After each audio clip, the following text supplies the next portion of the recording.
Alright, so here we have two new motors from BrotherHobby, 2307 2500 kV and 2307 2700 kV. So these are quite interesting motors because BrotherHobby was awesome enough to stamp my nickname on it. So these are the EngineerX motors. So it's quite an honor to have my nickname on a motor. So I'd like to really thank BrotherHobby for giving me the honor to have my nickname there. That's really cool, and I very much appreciated that BrotherHobby contacted me about a month or so ago. I think I have to check the emails. They contacted me regarding a motor, and they asked me for suggestions as to what I like to see on the motor. So the first thing I mentioned to them was the bearing. So I told them absolutely it would have to have the 4x9x4 bearing. Just simply because it's a sturdier bearing, it takes the loads much better than the smaller bearings. Bigger is better in this case. So the 4x9x4 bearing is proven to be a beefy and a strong bearing, so it takes a lot of abuse without degrading its performance. So definitely had to have the 4x9x4 bearing, so they added that. Then another thing they asked me was about KVs and motor size. So I thought about it, and being that BrotherHobby didn't yet have a 2307 on their lineup, that was one of the reasons. So I suggested why not a 2307. And then also I was thinking more like a freestyle type of motor. So I thought 2307 would be able to handle like any of the 5-inch props, and it still kind of keep the weight reasonable, you know, not ultra light, but reasonable weight, under 40 grams for sure. So I asked them for a 2307, and as far as KV, I thought 2500 would be a good KV, since that would be kind of like a middle ground, higher than the usual low KV of 2300. So kind of like midways. And then the 2700 of course would be the high KV, just for those people that like the high KV, you know, put them on the 5-inch props and an ultralight, and then you have a speed demon with that KV. So I thought those two KVs would cover most of the pilot's specifications for KV. After that I thought about it, and I should have asked them to make a 2200 2100 kV motor for people that like to run 5S and 6S. BrotherHobby is very receptive to user suggestions, so if people like this motor enough, and if just a few people ask for a lower KV, they'll certainly do the windings for lower KV. So anyways, this motor has quite a few of the new features in motors, and they've gone back to some of the traditional features.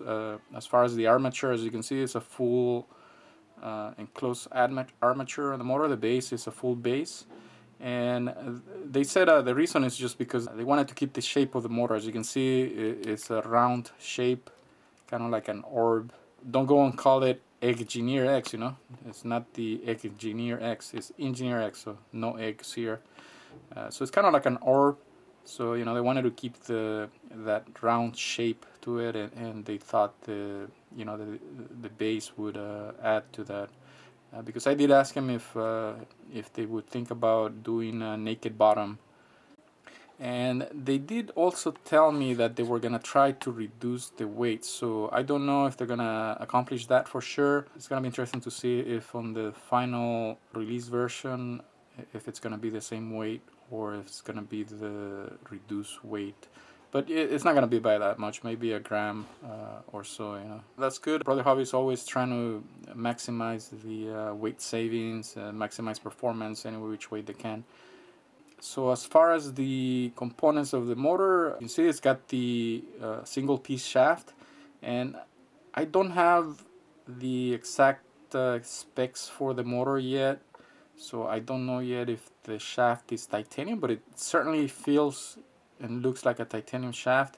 It is not magnetic, so you know, I would think BrotherHobby was gonna use the titanium shaft since they use that in a lot of their premium motors. So I would think that's a titanium shaft, and that's also a fully hollow shaft. So I already removed the screw. I'll show it to you on the other motor here, the 2700. So it also has a retaining screw for the shaft with a brass washer there, so that's good. And fully hollow shaft, as you can see there. And they did these ridges here on the bell ring, and so that's to shed heat. So it's not really active cooling, but you know, it increases the area of the surface here so that you get a better heat dissipation. So that's gonna help cooling, so that's good. And as you can see there, it's using this nice cool looking navy blue color, anodized color, so that I asked them to do that color. I thought, you know, it's one of my favorite colors, so I thought I'd request that color, and it actually came out pretty good. I quite like it. It's a good color. It's got that texture there for the prop, so it doesn't slip. And other features, well, it's got the nice and long motor wires. Those are 20 gauge wires, and they're about 175 millimeters, so plenty long for any 5-inch and even 6-inch builds. So that's what the motor looks like compared to a 2207. And here's a side view of the motors, so you can compare the overall height, and it certainly looks a little bit chunkier than the 2306 due to the orb shape of the motor. And here it is compared to the 2207. So the 2207 is actually about the same height, overall height. So you can see there. Alright, let's get a measurement of the overall diameter. This 2307 comes in at 31.6. The 2207 seems to be the smallest diameter. That comes in at 27 millimeters.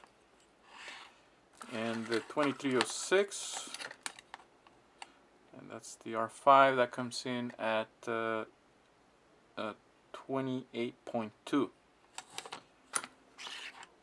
So 20 versus the 2306, 28.2. So yeah, it's a few millimeters wider, and that's because of the added ridges that they're using for heat dissipation. That has to have extra area, so that's why. So a little bit wider than the other ones, but overall good looking motor. So, and one thing I was curious to check is because of the shape of the motor, I wanted to see how difficult it was or easy it was to install the prop, because it kind of seems that it's gonna be slippery. So let's have a check on that. And that's the nut that comes with the motor. It's a low profile nut. So that's I installed it on this skinny arm on this quad. So usually I'll just grab the arm like so, and sometimes, you know, I use the prop for a little bit more leverage. So let's see how that works. Yeah, it seems like you're able to hold the motor no problem, and be able to tighten the prop nut as much as I usually tighten it. So that's okay. Yeah, that's okay, no problem. It's just that it seemed that it is a little bit more slippery than regular motors because of these ridges. But still, if you hold it firm enough and use the arm as leverage like so, no issues tightening, and also no issues loosening in the prop. So seems to be okay. So no problems there. And so that's how it looks mounted on arm. Alright, so let's see what the motor weighs with 175 millimeters of wires. It comes from the factory, and that comes in at 39.7. So if we cut the wires to 50 millimeters, we'll be getting rid of that much wire, about 375 millimeters of 20 gauge wire, and that weighs almost 3 grams, 2.9. So let's tear that, goes back to 0, and let's see what the motor weighs. So 36.7, keep in mind that's a 2307 size motor. So 36.7, it's a little bit more than most other motors that we're used to seeing, the 2207s, 2306s. But you know, you gotta keep in mind that's a 2307, so a taller stator. So usually when you go taller, that's actually when you gain more weight, because you have to increase the height of the, not only of the whole iron portion of the stator, but the magnets as well. And you know, that's where a lot of the weight is concentrated on. So not too bad. It's not overly light, but it's reasonable, I think. So I've removed the shaft screw, so we'll pull this apart and have a look under the magnifying glass. So removing the shaft wasn't, removing the screw wasn't that difficult. Luckily they didn't use that really hard Loctite, and the screws was a good quality screw, so it was easy to put the Allen key on there, and it was easy to remove, not too bad. So they use a good screw. So now let's open that up and we'll get a closer look under the magnifying glass. Alright, so here's a close-up of the stator. As you can see, single strand wire, and looks like 0.15 laminations, so pretty thin. So that's another one of the newest features in motor technology. So it looks like they're using all of those new features. Okay, so let's have a look at the stator height, and that's right, right on the 7mm mark, so 7mm for sure. And there's the bearing, so that's one of those 4x9x4. So that's the proven strong bearing. These are NMB bearings, so that's a Japanese brand. So pretty good brand. Should be long lasting. So there we go, 9mm on the bearing, and full base, as you can see there. And the mount pattern is 16x16. So that was another one of the suggestions I had, because it seems like everybody wants to do away with 16x19. So you know, that seems to be catching up. So everybody's doing 16x16. And here's the bell assembly with the one-piece shaft, hollow shaft, and I believe that is titanium. And the magnets, I'm not sure if these are N52, but I do believe they are. But you know, the actual specs will be posted somewhere later on. And as you can see, something interesting, these are black magnets. So I'm waiting for BrotherHobby to put a description for this type of magnets, but pretty cool. It's not that they're burnt or anything, that's how they are from the factory. Pretty cool color, I think. Looks different. And there you can see the inside and the rigid ring, so that's for better heat transfer. And as far as air gap, you can't really see it. Air gap is pretty good. It's not overly tight or loose, so pretty much similar to the R5-2207, but it's hard to see because of the full base that we have here. So these motors are pretty much constructed the same way as the R5-2207, so pretty good overall quality of construction on the motors, as usual from BrotherHobby. So I expect them to perform pretty well. So they should fall between the 2207 and the 2407 performance. So definitely should be slightly better than the 2207 and 2306 motors. So we'll check that out shortly on the thrust stand. So let's see what this can do on the thrust stand.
Alright, so let's look at the thrust test results for the new motor from BrotherHobby, the EngineerX 2307 2500 kV. The motor measure right at 2500 kV. So based on that kV, I tested the motor on 3S, 4S, and 5S with the usual props, starting with the GenFan 5045BN, 1461 grams of thrust at very reasonable 39 amps. That's going to be a very efficient setup. I don't know if that many people run this prop anymore, but I still test it as a 2-blade prop benchmark. Then onto the tri-blade props, the 5043 V1S, breaking the 1500 gram mark. That's pretty respectable at a very reasonable 41 amps. Keep in mind these 41 amps are max burst amps. In the air, the amps are going to be about 35 to 40% lower, and that's also going to be max burst. So continuing on, the DYS 5040x4 1570 is still very reasonable amps. Then we move on to the more aggressive props, the HQ 5045, getting close to 1600 here on the HQ, and these more aggressive 5-inch props, the 5046 and 5045x3V2, breaking the 1600 gram mark at 47 amps. So that's still below 30 amps for max burst, so that's pretty reasonable. And then moving on to the larger props, the 5.5 and 6-inch prop, going past 1700 and 1900, and the amps still reasonable. I think 55.6, just slightly above 30 amps, and that's only for a short burst, so most 30 amp DSCs should be able to handle that, no problem. So that's pretty good. And I threw in some of these 6045x3. That's quite a large prop for most motors. So this one's getting up there at 66 amps, so that's approaching 40 amps. Then finally on 3S, I tested the 7045, and that's quite manageable for this motor, 1600 grams at 53.5, so that's around 30 amps. So still good on a 30 amp ESC. So as you can see, overall this motor performs quite well and seems to be quite efficient for the 5-inch props and even the 6-inch props. So should be a good motor for a medium range cruiser or a freestyle setup. Alright, thank you for watching, and until the next video.